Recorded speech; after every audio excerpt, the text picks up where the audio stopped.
Encore une fois, aujourd'hui, j'aimerais parler d'un projet de loi, le projet de loi dont nous sommes saisis, qui s'est retrouvé ici en passant par le Sénat, ce qui est d'ailleurs une façon tout à fait inadéquate de proposer un projet de loi.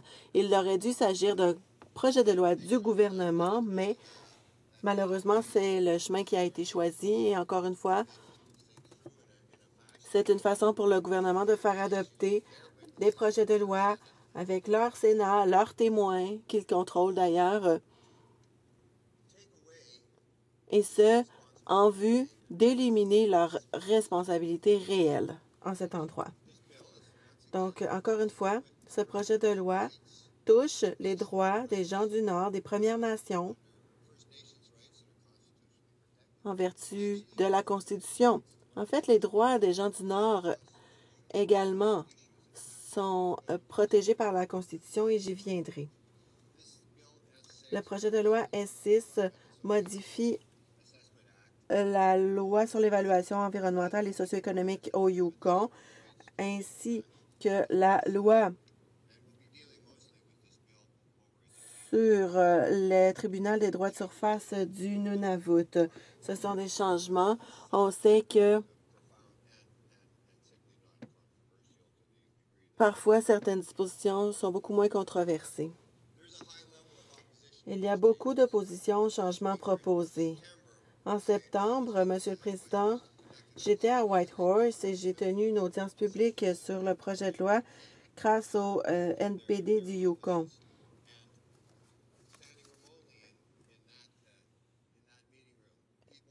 Et les gens dans la salle de réunion voulaient comprendre le projet de loi et se préoccupaient de leurs incidences. Les Yukonais se préoccupent beaucoup des changements législatifs. Ils les ont subis beaucoup plus que les autres territoires probablement. Il s'agit d'un territoire qui a vu un grand transfert de responsabilités avant l'arrivée du projet de loi. Le territoire est en bonne voie de bien comprendre ce que sont ses droits et ce que lui réserve l'avenir également.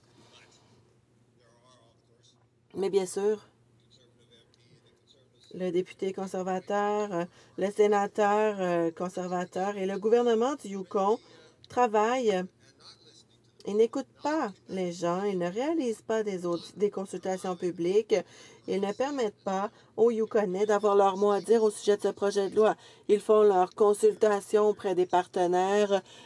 Ils s'acquittent de certaines obligations auprès des Premières Nations grâce à ces consultations. Mais où sont les audiences publiques? Comment fait-on pour faire participer la population? Ils ne le font pas parce qu'ils savent très bien que, en le faisant, c'est là que les opposants au projet de loi et les Premières Nations vont dire non au changement. Pourquoi? Pourquoi les Yukonais qui se préoccupent de leur mode de vie, de leur avenir, se préoccuperaient-ils de ces changements, des changements proposés par le ministre comme étant des façons simples d'accroître l'activité économique au Yukon et de faire en sorte que les choses vont un petit peu mieux également?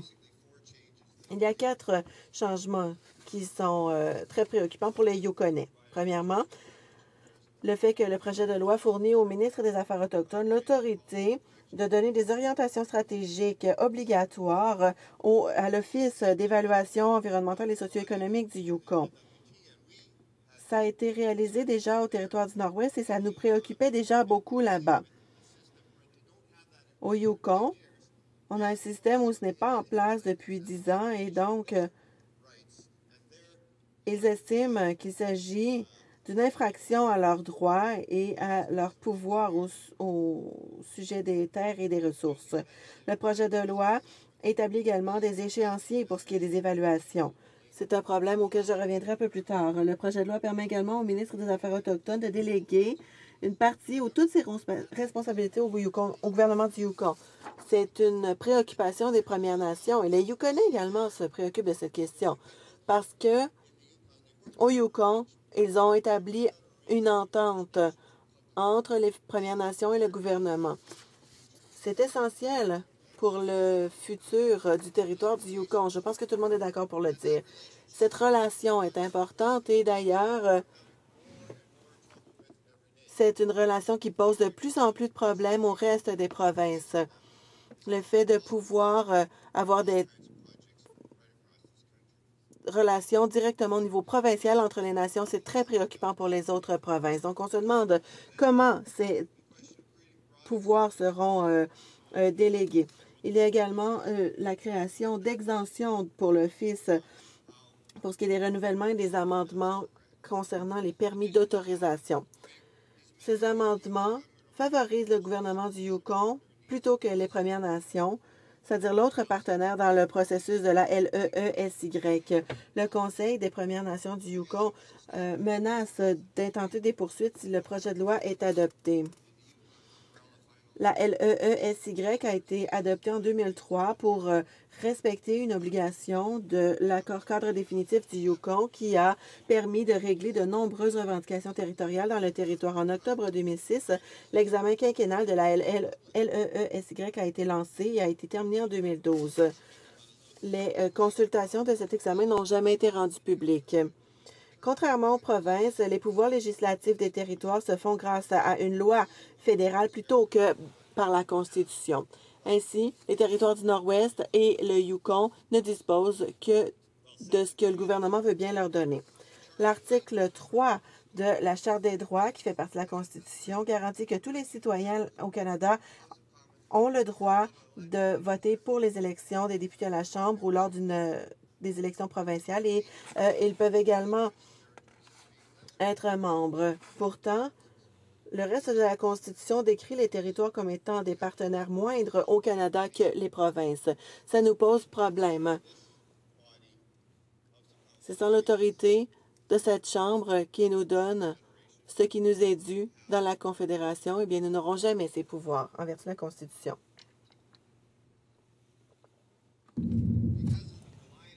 En raison du fait que le gouvernement fédéral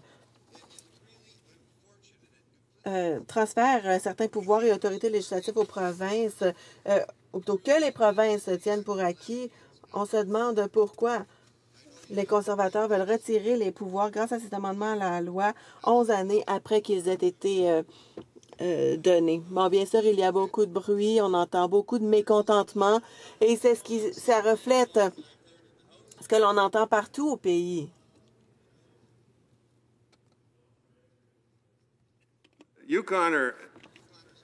Les Yukonais sont également en colère en raison du manque de participation publique lorsque la loi a été rédigée.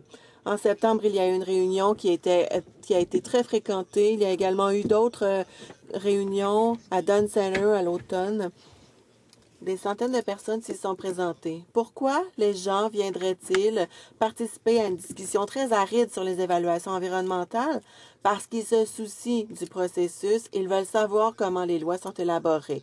Si vous allez en Alberta et qu'on dit on va changer vos lois au sujet de l'évaluation environnementale, c'est ainsi que ça va se produire désormais. Est-ce que vous ne pensez pas que les Albertains protesteraient au Québec? Qu'est-ce qui se passerait? Alors, pourquoi sommes-nous traités de façon aussi cavalière?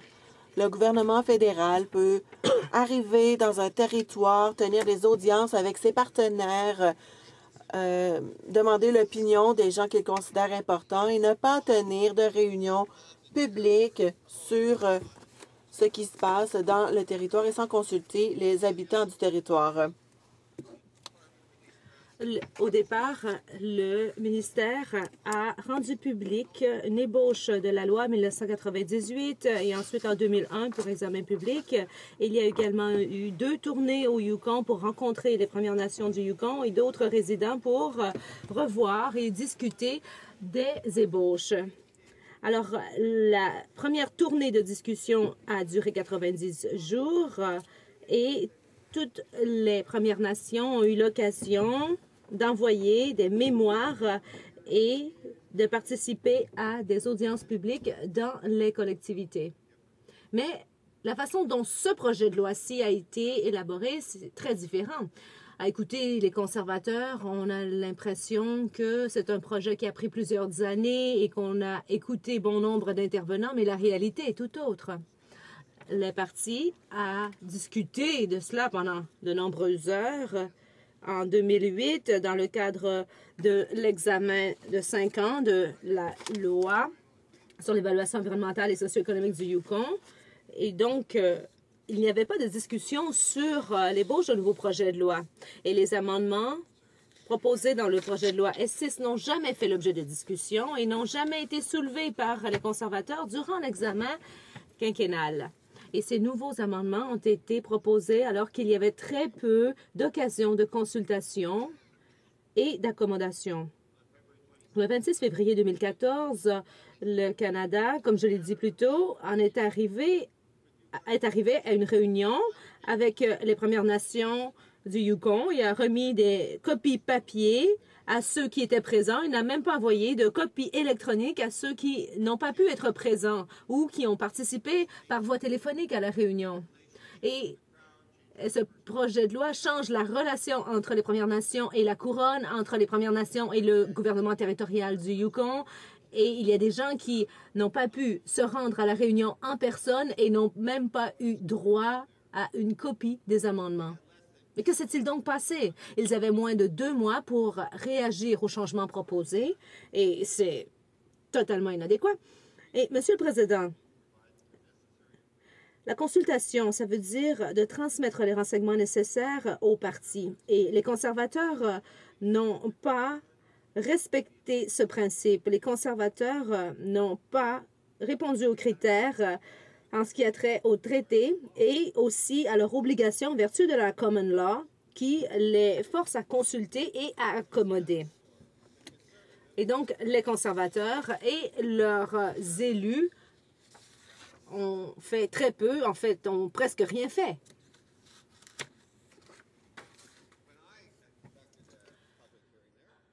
Moi, j'ai organisé une audience publique à titre de porte-parole et je savais que je serais responsable de me faire le porte-voix des Yukonais ici en Chambre.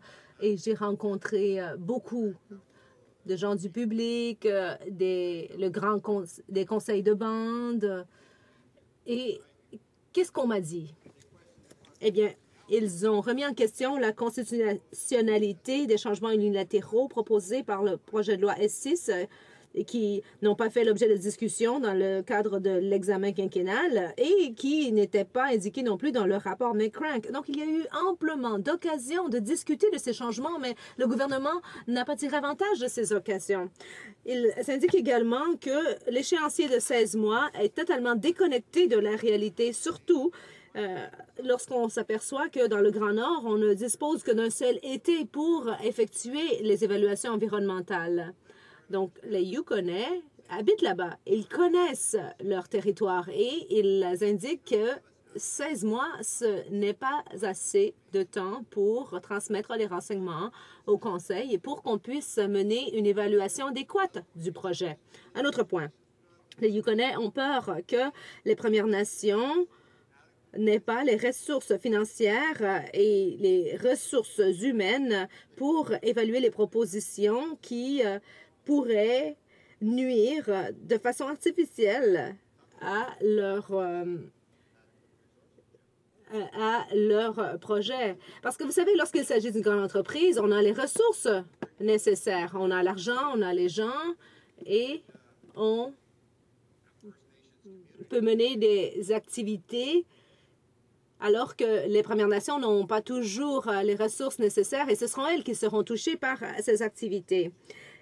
Ensuite, les Yukonais voient ces amendements comme une attaque aux droits démocratiques des habitants et aux droits constitutionnels des Premières Nations. En faisant fi des droits des Premières Nations, ce projet de loi va créer une incertitude dans le secteur minier alors que les Premières Nations vont se tourner vers les tribunaux pour protéger leurs intérêts. Donc, Monsieur le Président, il y a bon nombre d'amendements qui auraient pu être discutés préalablement. Et d'après le rapport qu'on a entendu, il y en a qui sont d'accord. Mais malheureusement, les rapports n'ont pas été rendus publics en totalité. Et les conservateurs ont proposé certains éléments qui pourraient bouleverser le fonctionnement du Yukon dans les années à venir. Et nous l'avons vu aussi avec les évaluations environnementales, avec le transfert de responsabilité. Et le gouvernement s'est fait traîner devant les tribunaux à l'égard de ces éléments. Il y a des compagnies minières qui veulent aller de l'avant avec certains projets, mais elles ne sont pas certaines que tout le monde est d'accord et ne savent pas si elles vont se retrouver devant les tribunaux parce que ce qu'elles proposent n'a pas été accepté. L'acceptabilité sociale, c'est un principe qui doit être compris par les conservateurs. Et ça devrait être comme une sorte d'étampe qui serait apposée sur chacun de leurs documents. Il faut avoir une acceptabilité sociale avant d'aller de l'avant avec un projet, qu'il s'agisse des pipelines ou de tous les projets énergétiques. On constate que c'est le point qui achoppe dans presque chaque cas.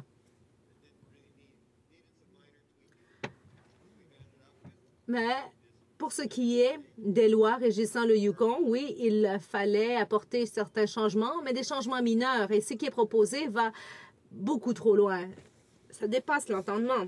Monsieur le Président, j'aimerais aussi citer des gens qui se sont prononcés sur les amendements proposés. Alors, il y a Ruth Massey, la grande chef du Conseil des Premières Nations du Yukon. Elle a dit « Les changements proposés devant le Sénat aujourd'hui n'ont pas été discutés durant le processus d'examen quinquennal entre le Canada et le Yukon. » Il y a également quelqu'un d'autre qui a dit « Nous estimons que la loi a déjà bien fonctionné, et ce depuis son entrée en vigueur en 2003. Le gouvernement fédéral veut maintenant amender davantage la loi, et ce de façon unilatérale. » Il s'agissait de Mary Jane Jim, conseillère. Et il y a également quelqu'un d'autre qui a dit, il y a 11 ans, le transfert de responsabilité au gouvernement du Yukon lui donnait des pouvoirs comme similaires à ceux des provinces pour ce qui est de la gestion du territoire et des ressources. Et c'était une étape importante dans l'histoire du Yukon et essentielle pour que le Yukon puisse déterminer son propre avenir. Mais maintenant, nous constatons que la loi n'est plus la nôtre. Et c'était Liz Hanson de l'Assemblée législative du Yukon qui a dit cela le 23 octobre 2014. Une autre citation. « Il y a beaucoup de personnes qui ont eu un comportement louche et je cite les députés et les sénateurs du Yukon qui sont censés protéger les intérêts des Yukonais et les représenter à Ottawa. Au lieu de cela, ils ont fait en sorte que le public n'était pas au courant de ce qui se passait et ils ont même dit quelques vagues généralités au sujet des changements qui s'en viennent sans vraiment entrer dans les détails. Et c'était dans le cadre d'un éditorial du Yukon News. Et ensuite, une autre citation. Nous croyons que ces changements auront des répercussions négatives sur l'industrie du tourisme et sur les Yukonais dans l'ensemble. La loi sur l'évaluation environnementale et socio-économique au Yukon, c'était une pierre angulaire, mais malheureusement, il y a eu un manque de consultation au sujet des changements proposés. Et le public yukonais et la majorité des intervenants n'ont pas eu assez d'occasion pour ajouter leur grain de sel au processus de consultation. Et cela nous vient de l'Association de l'industrie touristique du Yukon qui a écrit une lettre aux députés du Yukon. Monsieur le Président, nous sommes ici pour représenter nos commettants. Au Yukon, on ne veut pas de ce projet de loi, on n'en voit pas la nécessité et on ne comprend pas pourquoi ce gouvernement fédéral retire des éléments qui étaient déjà bien établis au Yukon. Il n'y a aucun besoin de changement. Alors pourquoi cette attitude paternaliste qui est imposée aux Yukonais? La démocratie, c'est de servir l'intérêt du public. Et si les conservateurs se soucient vraiment de ce qui est important pour le Yukon, alors ils écouteraient les habitants du Yukon. Ils veulent créer leur propre société, ils ont leur propre façon de vivre et il y a la relation avec les Premières Nations qui est importante. Si les conservateurs veulent vraiment prendre part au processus, alors ils n'ont qu'à se rendre là-bas et à écouter les habitants du Yukon. Les habitants du Yukon et les Premières Nations devraient avoir un droit absolu sur la façon dont leur territoire est utilisé et géré. Nous avons écouté les habitants du Yukon. Nous avons été à l'écoute et nous sommes prêts à lutter contre ce projet de loi. Merci.